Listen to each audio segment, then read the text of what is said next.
Hello viewers, আসসালামু আলাইকুম। নতুন একটি কুশি কাটার লেজ বা কুশি কাটার ফুলের যে কাজ, সেই কাজ দিয়ে আমি একটা জামাই ডিজাইন করেছি, সেটা নিয়ে আপনাদের মাঝে হাজির হয়ে গেলাম। এই ভিডিওতে আপনারা দেখতে পারবেন আমি কিভাবে কাজটা করেছি, কোন সুতা ব্যবহার করেছি, কোন সুই ব্যবহার করেছি, এগুলো সম্পর্কে আপনাদের ডিটেলসে বলে দেবো। দেখুন, আমি জামাটা খুলে নিলাম। এখন এখানে আমি কি কাজ করেছি, নিচের অংশে আমি এটা সাইড প্লেটের যে কুর্তিগুলা বা জামাগুলা দুই সাইডে কুচি দিয়ে করতে হয়, সেই জামাটাই বানিয়েছি। এখানে আমি ছোট ছোট সাদা ফুলগুলো দেখতে পাচ্ছেন, সেগুলো আমি কুশি কাটার কাজ দিয়ে করেছি। এখানে 4টা করে 5টা করে পাপড়ি দিয়েও আপনারা কাজটা করতে পারেন। আমি এখানে 4টা 5টা পাপড়ি দিয়ে কাজটা করেছি। এবং সাইডে দেখুন আমি লেস ব্যবহার করেছি, লেসও বলতে পারেন, আবার আপনার ফিতাও বলতে পারেন। এটা ব্যবহার করেছি। বুকের অংশেও আমি ফিতা ব্যবহার করেছি। কতটা সুন্দর দেখা যাচ্ছে ফিতাগুলা। সাদা কালারের কাপড় দিয়ে আমি ফিতার কাজ করেছি, যেহেতু এটা পার্পল কালারের সাথে সাদা কালারটা খুব ভালো কম্বিনেশন হয়, এজন্য।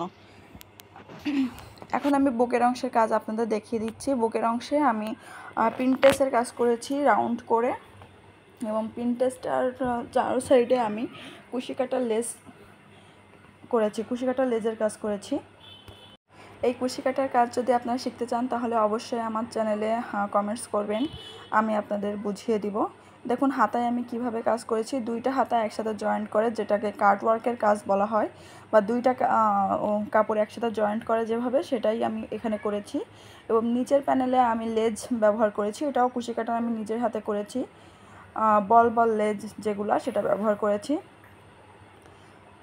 2টা হাতায় আমি সেম কাজ করেছি, বুকের অংশে কাজ করেছি, এবং সম্পূর্ণ কাজটাই আমি কুশি কাটা দিয়ে করেছি, এবং সাদা সুতা ব্যবহার করেছি।